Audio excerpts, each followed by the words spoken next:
दोस्तों बहुत बहुत स्वागत करता हूं आप सभी का।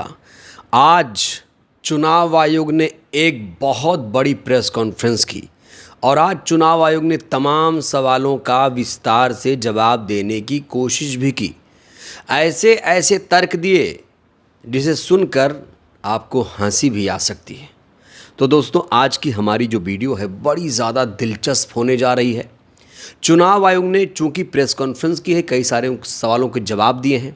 उधर नेहा सिंह राठौर भी लगातार चुनाव आयोग से सवाल पूछ रही हैं। आज तो उन्होंने गजब ही कर दिया। उनकी एक तस्वीर बहुत ज़्यादा वायरल है, वो तस्वीर भी मैं आपको दिखाऊंगा। लेकिन इस वीडियो की शुरुआत इस वीडियो से मैं करना चाहता हूं। देखिए, चुनाव आयोग उन्हीं राजनीतिक दलों में भेदभाव कैसे कर सकता है? चुनाव आयोग के लिए न तो कोई विपक्ष है, न तो कोई पक्ष है, सब समकक्ष हैं, चाहे किसी भी राजनीतिक दल का कोई भी हो। चुनाव आयोग अपने संवैधानिक कर्तव्य से पीछे नहीं हटेगा। पिछले 2 दशकों से लगभग सभी राजनीतिक दल मतदाता सूची में त्रुटियों के सुधार के लिए मांग करते रहे हैं और इसी मांग को पूरा करने के लिए ही चुनाव आयोग ने गहन पुनरीक्षण अर्थात स्पेशल इंटेंसिव रिवीजन SIR की शुरुआत बिहार से की है। चुनाव आयोग यहाँ पर पोथी पढ़ता हुआ नजर आ रहा है। ऐसे लगता है कि चुनाव आयोग को किसी ने दे दिया पढ़ने के लिए कि जाइए आप यही पढ़ दीजिएगा। लोग तो यहाँ तक कह रहे हैं कि सत्ताधारी पार्टी के लोगों ने चुनाव आयोग की वो पोथी पकड़ाई थी और चुनाव आयोग वो पोथी बांट रहा था। चुनाव आयोग लिख के लेकर आया था कि मुझे क्या बोलना है। जब चुनाव आयोग से पूछा गया कि आप सीसीटीवी फुटेज क्यों नहीं मुहैया कराते हैं, सीसीटीवी फुटेज मुहैया कराने में क्या दिक्कत है, क्योंकि बहुत सारे लोग फर्जी वोट डालते हैं, इसलिए ये सवाल प्रेस कॉन्फ्रेंस में उठा और ये सवाल बहुत ज़्यादा महत्वपूर्ण भी है। तो वोट चोरी की सीसीटीवी फुटेज को लेकर चुनाव आयोग ने दोस्तों आज गजब का ही तर्क दिया है। ये तर्क भी आप चुनाव आयोग का सुनिएगा ध्यान से कि यह मतदाता की निजता का हनन हो सकता है। Voter privacy can be breached. हमने कुछ दिन पहले देखा कि कई मतदाताओं की फोटो उनकी अनुमति के बिना मीडिया के समक्ष रखी गई, उनके ऊपर आरोप लगाए गए, उनका इस्तेमाल किया गया। क्या अपनी माताओं, बहुओं, बेटियों सहित किसी भी मतदाता की सीसीटीवी वीडियो चुनाव आयोग को साझा करनी चाहिए क्या? तो चुनाव आयुक्त, मुख्य चुनाव आयुक्त ज्ञानेश कुमार की बेशर्मी तो देखिए। जब विपक्ष सीसीटीवी फुटेज मांग रहा है तो वो वोट चोरी की सीसीटीवी फुटेज को महिलाओं की प्राइवेसी से जोड़ रहे हैं। दोस्तों आपको मैं यहाँ याद दिलाना चाहता हूँ, जब चुनाव होता है उत्तर प्रदेश में भी आपने देखा होगा, जब चुनाव होता है, जब मुस्लिम महिलाएं हिजाब लगाकर वोट डालने आती हैं तो उनसे कहा जाता है कि हिजाब हटाओ, बुर्का हटाओ। पहले जब भी कोई घूंघट में महिला आती है तो उसे कहा जाता है कि आप घूंघट हटाओ। तो फिर चुनाव आयोग ऐसी बचकानी बातें क्यों कर रहा है? चुनाव आयोग से जब सीसीटीवी फुटेज की डिमांड की जाती है तो वो कहता है कि महिलाओं की प्राइवेसी का सवाल है। वहाँ पर महिलाओं की प्राइवेसी कहाँ चली जाती है? तो चुनाव आयोग अपने प्रेस कॉन्फ्रेंस में लगातार सिद्धांतों की बात कर रहा है। चुनाव आयोग ये कह रहा है कि सभी दल डिमांड कर रहे थे इसलिए SIR करा दिया। कोई दल डिमांड SIR के लिए नहीं कर रहा था, सिर्फ एक ही पार्टी कर रही थी जो चुनाव आयोग की फेवरेट पार्टी है, सत्ताधारी पार्टी। वही SIR के लिए कह रही होगी, लेकिन किसी दल ने SIR के लिए नहीं कहा। यहाँ पर चुनाव आयोग का सफ़ेद झूठ पकड़ा गया। सभी दलों ने SIR की डिमांड नहीं की थी। ये सिर्फ और सिर्फ चुनाव आयोग की अपनी एक थ्योरी है। सभी दल अभी EVM की डिमांड कर रहे हैं, लेकिन EVM को लेकर आज जो चुनाव आयोग ने जवाब दिया दोस्तों वो बेहद ही हैरान कर देने वाला है।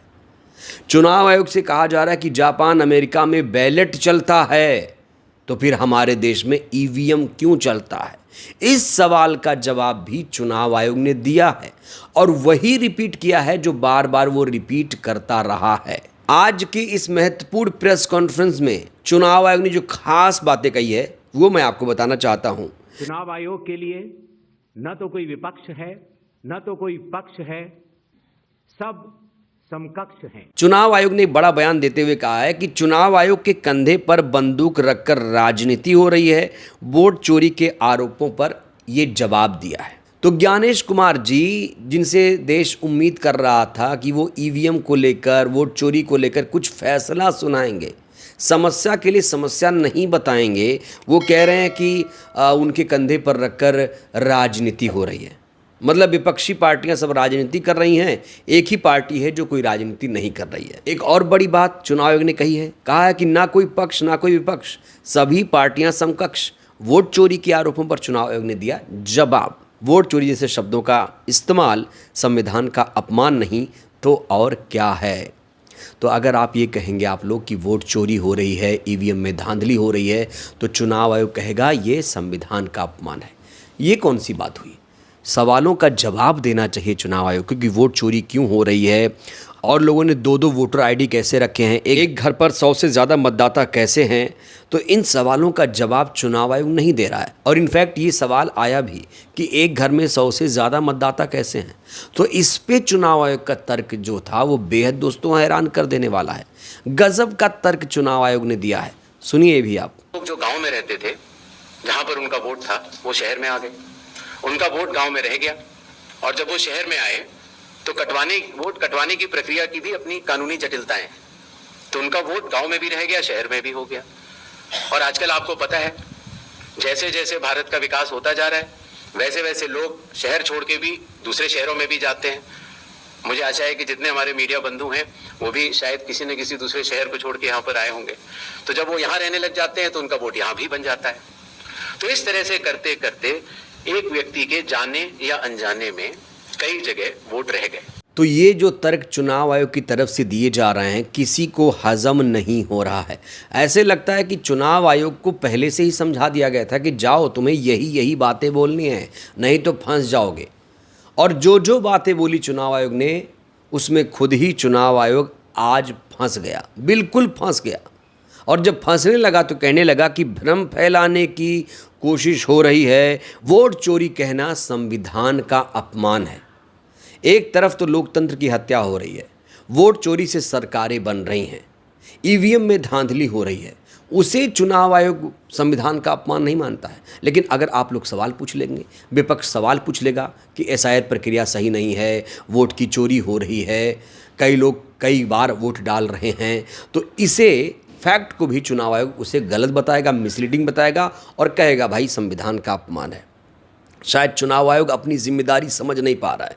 वो सिद्धांत की बात तो कर रहा है, लेकिन व्यवहारिक रूप से इस चीज़ को शायद चुनाव आयोग समझ नहीं पा रहा है। चुनाव आयोग के ऊपर बहुत बड़ी जिम्मेदारी है, लोकतंत्र को बचाने की, संविधान को बचाने की जिम्मेदारी है। ना कि उसे एक पार्टी का प्रवक्ता बनना चाहिए, सभी को बराबर का अधिकार देना चाहिए।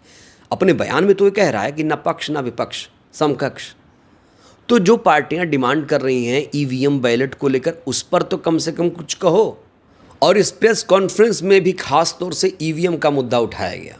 जब ईवीएम का मुद्दा उठाया गया तो वही रटाया जवाब ज्ञानेश कुमार ने दिया जो राजीव कुमार साहब देते थे, शेरो शायरी सुनाते थे। आजकल तो लापता हैं, माल्टा चले गए, विदेश शिफ्ट हो गए, कोई पता नहीं है इनका। राजीव कुमार जी कहाँ हैं, किसी को कोई कानो कान खबर नहीं है दोस्तों। जब ईवीएम की धांधली का मुद्दा उठा, बताया गया कि भाई हरियाणा में तो ऐसा हुआ है, सुप्रीम कोर्ट ने खुद वो चोरी पकड़ी है, फ्रॉड पकड़ा है ईवीएम का, तो इसको लेकर भी चुनाव आयोग ने वही रटाया जवाब दिया जो उसने पिछले दिनों सुप्रीम कोर्ट में दिया था। क्या कहा था चुनाव आयोग ने? चुनाव आयोग ने यही कहा है फिर से कि जब हारते हैं तो ईवीएम खराब हंगामा करते हैं। दोस्तों ये किस पार्टी का जुमला है? ये सत्ताधारी पार्टी कहती है कि जब हारते हैं विपक्ष के लोग तो ईवीएम खराब है। वो जुमला चुरा लिया है ज्ञानेश कुमार जी ने। ज्ञानेश कुमार जी यहाँ पर ईवीएम पर कोई बात नहीं कर रहे हैं, उसकी टेक्निकलिटी पर बात नहीं कर रहे हैं। जो मुद्दा हरियाणा में पानीपत में सामने आया है, सुप्रीम कोर्ट ने खुद ही ईवीएम को मंगाया, काउंटिंग कराया, जीता। जो हारा हुआ प्रत्याशी था वो 51 वोट से जीत गया। इस पर बात चुनाव आयोग नहीं कर रहा है, उसे वो एक छोटी घटना बता रहा है। वो बता रहा है कि ईवीएम में कोई दिक्कत नहीं है, कोई फ्रॉड नहीं है। कहता जब हारते हैं तो ईवीएम। और जो हरियाणा वाला हार गया था उम्मीदवार, अगर वो सुप्रीम कोर्ट नहीं आता तो वो तो हारा ही रहता है। तो हारेगा तभी तो ईवीएम करेगा। जिसको उम्मीद होगी कि वो जीत गया है और उसे हरा दिया जाएगा, वही तो ईवीएम की बात करेगा। तो फिर चुनाव आयोग को इतनी दिक्कत क्या आ जाती है ईवीएम का नाम सुनते ही? ईवीएम का नाम सुनते ही चुनाव आयोग आखिर भड़क क्यों जाता है? पूरी दुनिया में जापान से लेके अमेरिका, ना जाने कितने विकसित देशों में दोस्तों ईवीएम को बैन कर दिया गया है। लेकिन भारत ही इकलौता ऐसा देश है जहाँ पर ईवीएम से धड़ल्ले से इस्तेमाल हो रहा है और आरोप यही लग रहा है कि ईवीएम से धांधली हो रही है। लेकिन इस सवाल पर चुनाव आयोग कन्नी काट लेता है। कुछ जवाब देने से पहले कहता है संविधान का अपमान है, हारते हो तो ईवीएम। और इसीलिए नेहा सिंह राठौर ने वोट चोरी मुर्दाबाद के नारे लगा दिए। जी हाँ दोस्तों, जैसे ही प्रेस कॉन्फ्रेंस खत्म हुई, नेहा सिंह राठौर का दिमाग हुआ खराब। उनको ये प्रेस कॉन्फ्रेंस लगा बकवास और उन्होंने ये तस्वीर चुनाव आयोग को दिखा दी। चुनाव आयोग को आईना दिखाया है नेहा सिंह राठौर ने। ये तस्वीर देखिए दोस्तों, ये ताज़ा तस्वीर, बहुत ज़्यादा वायरल तस्वीर मैं आपके सामने रखना चाहता हूँ। नेहा सिंह राठौर ने कहा है वोट चोरी मुर्दाबाद, वोट चोरी मुर्दाबाद। इससे पहले ईवीएम का मुद्दा भी नेहा सिंह राठौर ने उठाया था दोस्तों, याद होगा आपको। उन्होंने साफ तौर से कहा है कि पूरी दुनिया में ईवीएम को बैन किया गया है, तो हमारे देश में क्यों नहीं, बैलेट की बहाली क्यों नहीं हो रही है। और ये जो तस्वीर है नेहा सिंह राठौर की, वाकई चुनाव आयोग के मुंह पर तमाचा है। चुनाव आयोग को फिर से सोचना चाहिए। जो लगातार वो मशीन की पैरवी कर रहा है, उसे एक बार ठंडे दिमाग से सोचना चाहिए। विपक्ष की जो मांगे हैं उस पर विचार करना चाहिए। कहने को तो वो कह रहा है कि मैं किसी के साथ नहीं हूँ, लेकिन जब डिमांड की जाती है विपक्ष की तरफ से तो इसे सांप क्यों सूंघ जाता है।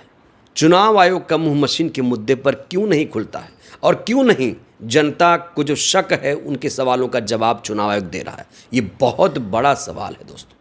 बहरहाल इस वीडियो में इतना ही। आज जिस तरीके से चुनाव आयोग ने प्रेस कॉन्फ्रेंस की, हमने आपको वीडियो भी दिखाया। चुनाव आयोग के प्रेस कॉन्फ्रेंस से क्या आप सहमत हैं? चुनाव आयोग के प्रेस कॉन्फ्रेंस को 10 में से आप कितने मार्क्स देंगे और चुनाव किससे होना चाहिए? प्रतिक्रिया बहुत ज़रूरी है। धन्यवाद।